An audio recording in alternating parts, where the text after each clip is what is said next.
Assalamualaikum warahmatullahi wabarakatuh. Alhamdulillahirabbil alamin wa bihi nasta'in wa la umri dunya waddin wa la alihi washabihi ajmain amma ba'du. Yang saya hormati Bapak Asep Rafiuddin SPMM selaku dosen pengampu dari mata kuliah Manajemen Sumber Daya Manusia.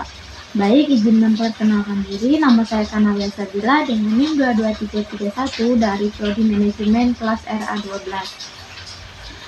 Maksud dari video pembelajaran ini yaitu untuk memenuhi tugas ujian tengah semester dari mata kuliah Manajemen Sumber Daya Manusia.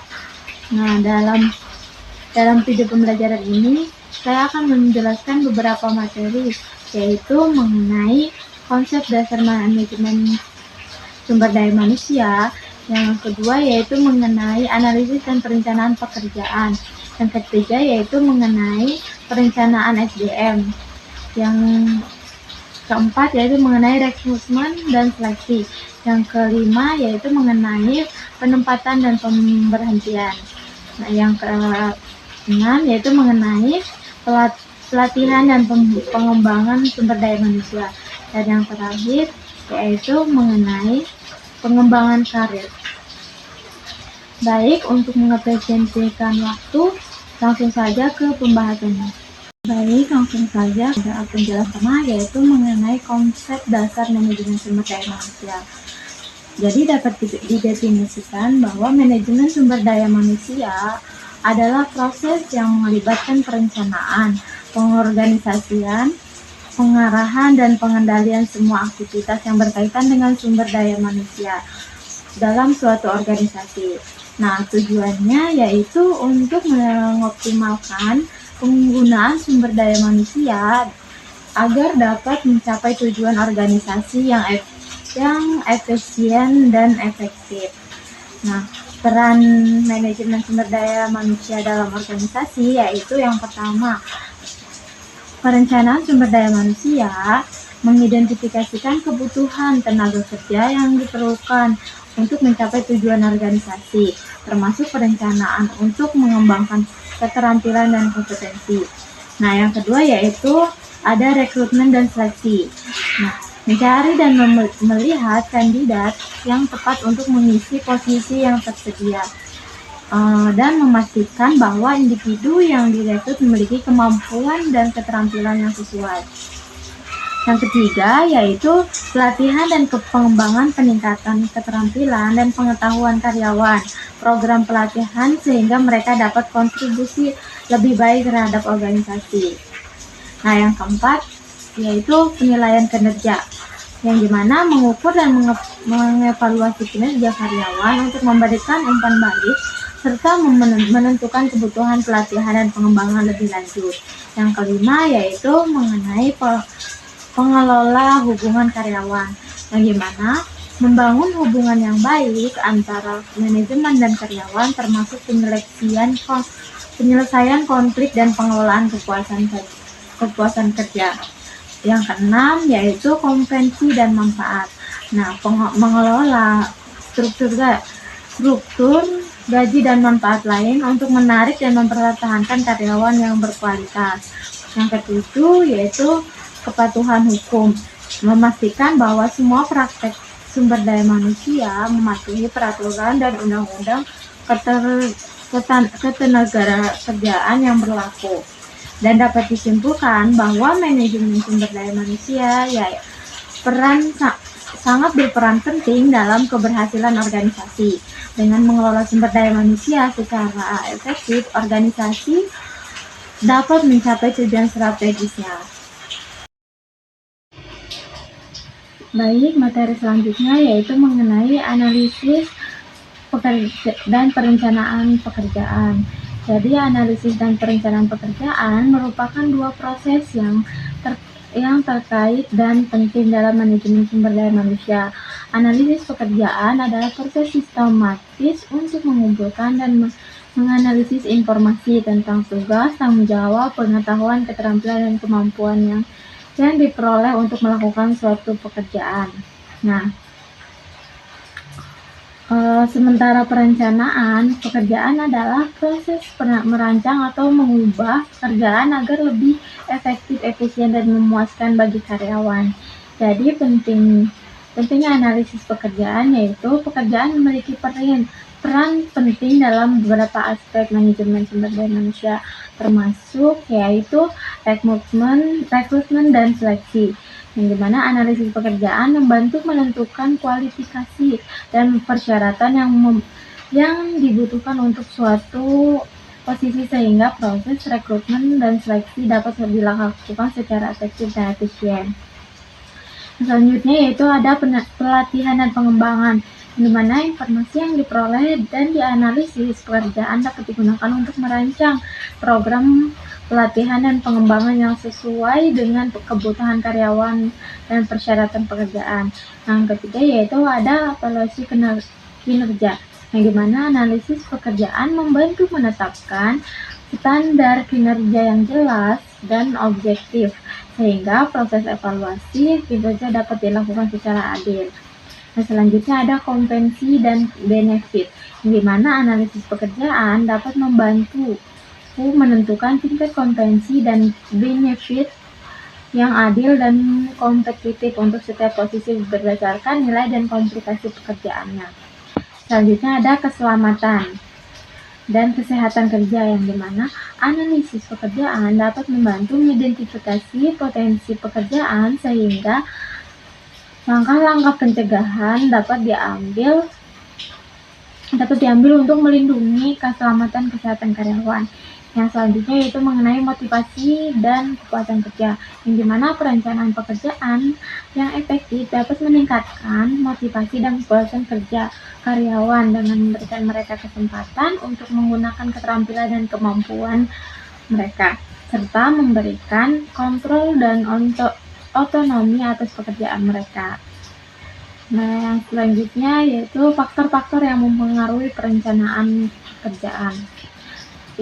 Beberapa faktor yang perlu dipertimbangkan dalam merancang pekerjaan yang efektif antara lain yaitu sifat pekerjaan, kebutuhan karyawan, teknologi, budaya organisasi, serta etika kerja. Nah, dapat disimpulkan bahwa analisis perencanaan pekerjaan merupakan proses yang penting untuk meningkatkan efektivitas, efisiensi, dan kepuasan karyawan.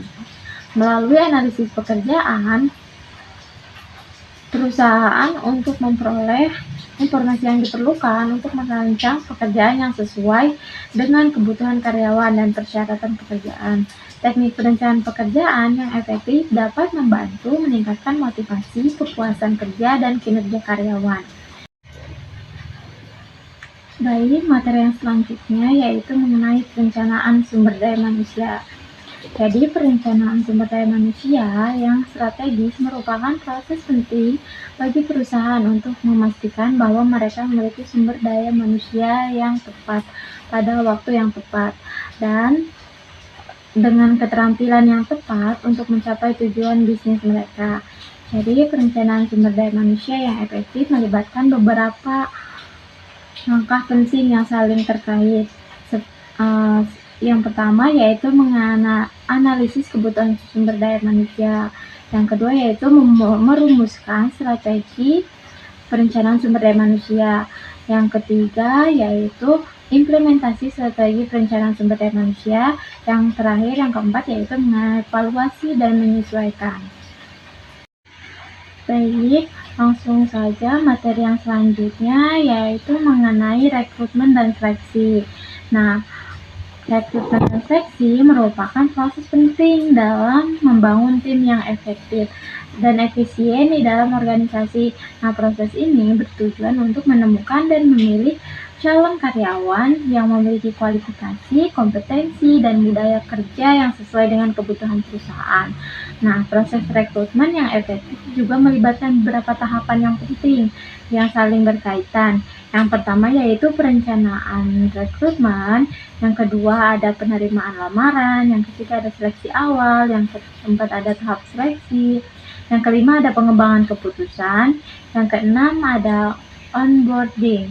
Nah, Baik, materi selanjutnya yaitu mengenai penempatan dan pemberhentian. Nah, penempatan dan pemberhentian karyawan merupakan dua aspek penting dalam manajemen sumber daya manusia. Nah, penempatan yang tepat dan memaksimalkan potensi karyawan dan mencapai tujuan organisasi. Nah, sementara pemberhentian yang etis menjadi reputasi perusahaan dan meminimalkan dampak negatif bagi karyawan yang terkena dampak.